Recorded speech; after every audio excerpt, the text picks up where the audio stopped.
ಸ್ನೇಹಿತರೆ,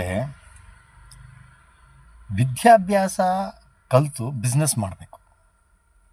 ಬಿಸ್ನೆಸ್ ಮಾಡೋಕ್ಕೆ ವಿದ್ಯಾಭ್ಯಾಸ ತುಂಬ ಮುಖ್ಯ. ದೊಡ್ಡದಾಗಿ ಸಣ್ಣ ಪುಟ್ಟ ಬಿಟ್ಟರೆ ದೊಡ್ಡ ದೊಡ್ಡ ಬಿಸ್ನೆಸ್ ಮಾಡಬೇಕು, ಒಂದೊಂದು ಇಂಡಸ್ಟ್ರಿಯಲಿಸ್ಟ್ ಆಗಬೇಕು, ಇಲ್ಲ ದೊಡ್ಡ ಹಾಸ್ಪಿಟಲ್ ಮಾಡಬೇಕು, ಡಾಕ್ಟರ್ ಆಗಬೇಕು ಅಂದರೆ ವಿದ್ಯಾಭ್ಯಾಸ ಮುಖ್ಯ. ಇದು ನಾನು ಹೋಗ್ತೀನಿ. ಆದರೆ ವಿದ್ಯಾಭ್ಯಾಸನೇ ಬಿಸ್ನೆಸ್ ಆಗಬಾರ್ದು. ಇದು ಇವತ್ತಿನ ಪರಿಸ್ಥಿತಿ.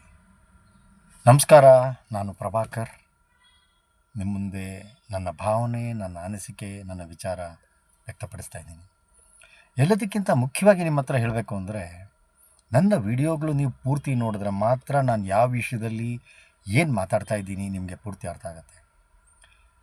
ನನಗೆ ತುಂಬ ಕಾಮೆಂಟ್ಗಳು ಬರುತ್ತೆ, 2 ಸೆಕೆಂಡ್ 3 ಸೆಕೆಂಡ್ ನೋಡ್ಕೊಂಡು ಅದರಲ್ಲಿ ಬಗ್ಗೆ ಕಾಮೆಂಟ್ ಮಾಡ್ತಾ ಇದ್ದಾರೆ. ಸೊ ಅವ್ರಿಗೆಲ್ಲರಿಗೂ ನಾನು ಹೇಳೋದು, ವಿಡಿಯೋ ಪೂರ್ತಿ ನೋಡಿ, ನಾನು ಯಾರ ಬಗ್ಗೆ ಏನು ಮಾತಾಡಿದ್ದೀನಿ, ಯಾವ ವಿಚಾರ ಮಾಡ್ತಾಯಿದ್ದೀನಿ, ಅದನ್ನು ನೀವು ಪೂರ್ತಿ ವಿಡಿಯೋ ನೋಡೋದು ಅರ್ಥ ಆಗುತ್ತೆ. ಹಾಗಾಗಿ ದಯಮಾಡಿ ನನ್ನ ವಿಡಿಯೋಗಳು, ನನ್ನ ಅನಿಸಿಕೆ ನಿಮಗೆ ಅರ್ಥ ಆಗಬೇಕು ಅಂದರೆ ಪೂರ್ತಿ ವಿಡಿಯೋ ನೋಡಿ. ಈ ವಿಡಿಯೋ ಮಾತ್ರ ಪೂರ್ತಿ ನೋಡಿದ್ರೆ ಮಾತ್ರ ನಿಮಗೂ ಅರ್ಥ ಆಗುತ್ತೆ ಯಾವ ವಿಷಯ ಪ್ರಸ್ತಾಪ ಮಾಡ್ತಾಯಿದ್ದೀನಿ, ಇದರಿಂದ ಏನು ಉದ್ದೇಶ ಇದೆ ಅಂಥೇಳಿ. ನಾನು ಹೇಳಿದಾಗೆ ಬಿಸ್ನೆಸ್ ಮಾಡೋಕ್ಕೆ ವಿದ್ಯಾಭ್ಯಾಸ ಬೇಕು. ಆದರೆ ಕೆಲವರು ವಿದ್ಯಾಭ್ಯಾಸನೇ ಬಿಸ್ನೆಸ್ ಮಾಡ್ಕೊಂಡ್ಬಿಟ್ಟಿದ್ದಾರೆ. ಅದರಲ್ಲಿ ಈ ಪ್ರೊಫೆಷ್ನಲ್ ಕಾಲೇಜಸ್ ಅಂತ ಏನಿದೆ, ಪೊಲಿಟಿಷಿಯನ್ಸು ಶುರು ಮಾಡಿರೋದು, ಅದು ದೊಡ್ಡ ಕೈವಾಡ. ಇವತ್ತು ಅದರಿಂದ ಅವ್ರನ್ನ ನಂಬಿಕೊಂಡು ಆ ಪ್ರೊಫೆಷ್ನಲ್ ಕಾಲೇಜಸ್ಗೆ ಸೀಟ್ಸ್ ಬೇಕು ಅಂಥೇಳಿ ದೊಡ್ಡ ದೊಡ್ಡ ಎಂಟ್ರೆನ್ಸ್ ಎಕ್ಸಾಮ್ ನಡೆಯುತ್ತೆ. ಆ ಎಂಟ್ರೆನ್ಸ್ ಎಕ್ಸಾಮ್ಗಳಿಗೆ ಟ್ರೈನಿಂಗ್ ಮಾಡ್ತೀವಿ ಅಂಥೇಳಿ ಅಕಾಡೆಮಿಗಳು ಶುರುವಾಗಿದೆ. ಅಕಾಡೆಮಿಗಳಲ್ಲಿ ಕೋಟ್ಯಾಂತರ ರೂಪಾಯಿ ಸಂಪಾದನೆ ಮಾಡುವಂಥ ಒಂದು ನೆಟ್ವರ್ಕ್ ಕ್ರಿಯೇಟ್ ಆಗಿಬಿಟ್ಟಿದೆ. ಇದು ಒಂದು ಪೂರ್ತಿ ನೆಟ್ವರ್ಕ್ ಇರೋದಲ್ಲ. ಸೊ ಆ ನೆಟ್ವರ್ಕಲ್ಲಿ ನೀವು ನೋಡಿದ್ರೆ ನಿಮ್ಗೇನು ಅನಿಸುತ್ತೆ ಅಂದರೆ, ವಿದ್ಯಾರ್ಥಿಗಳ ಒಂದು ಮನಸ್ಥಿತಿ, ಅವರ ಎಮೋಷನ್ಸು, ಅವರ ಹೋಪ್ಸು, ಇದನ್ನು ಎನ್ಕ್ಯಾಶ್ ಮಾಡ್ಕೊಳ್ಬೇಕು. ಅಪ್ಪ ಅಮ್ಮನ ವೀಕ್ನೆಸ್ಸು, ಅಪ್ಪ ಅಮ್ಮನ ಆಸ್ಪಿರೇಷನ್ಸು, ಅದನ್ನು ಎನ್ಕ್ಯಾಶ್ ಮಾಡ್ಕೊಳ್ಳೋಕ್ಕೆ ಒಂದು ನೆಟ್ವರ್ಕ್. ರ್ಯಾಂಕಿಂಗ್ ಬೇಕು. ಆ ರ್ಯಾಂಕಿಂಗ್ ಬರಬೇಕಂದ್ರೆ ಮಗನೋ ಮಗಳು ಚೆನ್ನಾಗಿ ಓದಬೇಕು ಅಂದರೆ ಅವ್ರಿಗೆ ಟ್ರೈನಿಂಗ್ ಬೇಕು. ಅವ್ರನ್ನ ಟ್ರೈನ್ ಮಾಡ್ತೀನಿ ಅಂತೇಳಿ ಕೋಚಿಂಗ್ ಸೆಂಟರ್ಸಲ್ಲಿ ನಮ್ಮಲ್ಲಿ ಇಷ್ಟು ಜನ ಸ್ಟೂಡೆಂಟ್ಸ್ ಪಾಸ್ ಆದರು, ನಮ್ದು ಇಷ್ಟು ಪರ್ಸೆಂಟೇಜ್ ಬಂತು, 300 ಔಟ್ ಆಫ್ 300 ನಮ್ದು ಇದು ಬಂತು.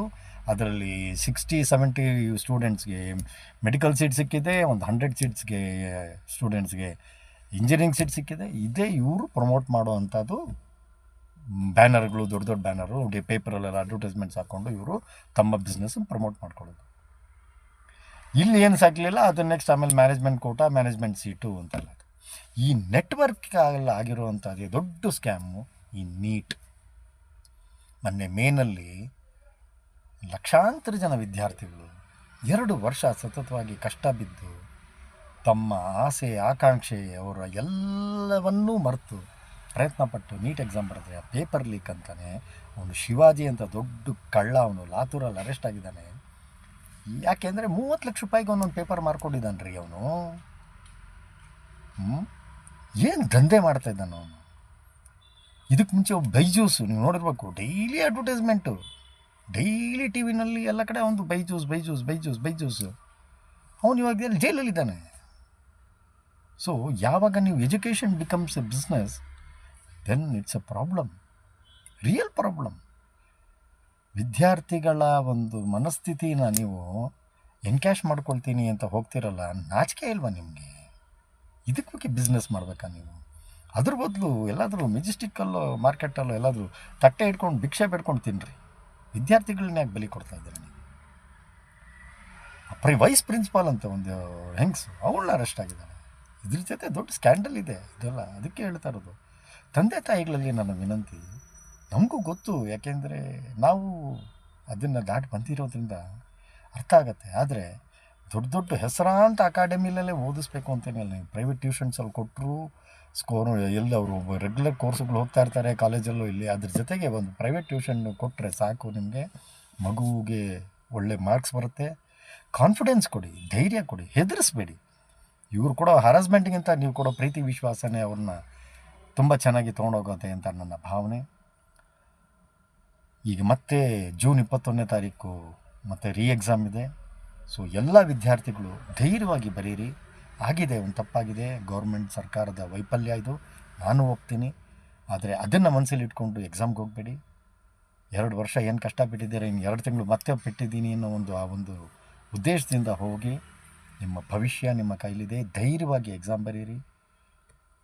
ಮುಂದೆ ನಿಮಗೆ ಚೆನ್ನಾಗಿ ಆಗುತ್ತೆ, ಒಳ್ಳೇದಾಗೇ ಆಗುತ್ತೆ, ಒಳ್ಳೆ ಸ್ಕೋರ್ ಬಂದೇ ಬರುತ್ತೆ. ನೀವು ಒಳ್ಳೊಳ್ಳೆ ಹೆಸರಾಂತ ಡಾಕ್ಟ್ರುಗಳಾಗ್ತೀರಾ ಅಂತ ಹೇಳ್ತಾ, ನನ್ನ ಹಾರೈಕೆಗಳು, ನನ್ನ ಶುಭಾಶಯಗಳು ನಿಮ್ಮ ಜೊತೆ ಇರುತ್ತೆ. ಇದೇ ರೀತಿ ತಂದೆ ತಾಯಿಗಳಿಗೆ ಹೇಳ್ತಾ ಇದ್ದೀನಿ, ನೀವು ಪ್ರೋತ್ಸಾಹ ಕೊಡಿ. ನೀವು ನಿಮ್ಮ ಮಕ್ಕಳಿಗೆ ತುಂಬ ಪ್ರೆಷರ್ ಹಾಕಬೇಡಿ. ಅವ್ರಿಗೆ ಆಗಲಿ, ಅವ್ರು ತಮ್ಮ ಸ್ವಂತದಲ್ಲಿ ಬರಲಿ. ಈ ಅಕಾಡೆಮಿಗಳನ್ನ ತುಳಿಯೋಕ್ಕೆ ತಂದೆ ತಾಯಿಗಳು ಸ್ವಲ್ಪ ಮುಂದೆ ಬರಬೇಕು, ಕೈ ಜೋಡಿಸ್ಬೇಕು, ಇದಕ್ಕೆ ನಿರ್ಧಾರ ತಗೋಬೇಕು. ಈ ದೊಡ್ಡ ಏನು ನೆಟ್ವರ್ಕ್ ಸ್ಕ್ಯಾಮ್ ಇದೆ, ಅದನ್ನೆಲ್ಲ ಅಪ್ಪ ಅಮ್ಮಂದರೇ ತಡಿಬೇಕು ಅಂತ ಹೇಳ್ತಾ, ಮತ್ತೊಮ್ಮೆ ಎಲ್ಲ ವಿದ್ಯಾರ್ಥಿಗಳಿಗೂ ಆಲ್ ದಿ ಬೆಸ್ಟ್. ನೀವೆಲ್ಲ ಒಳ್ಳೆಯದಾಗಲಿ ಅಂತ ಹೇಳಿ ಬಯಸ್ತಾ, ಜೈ ಶ್ರೀರಾಮ್.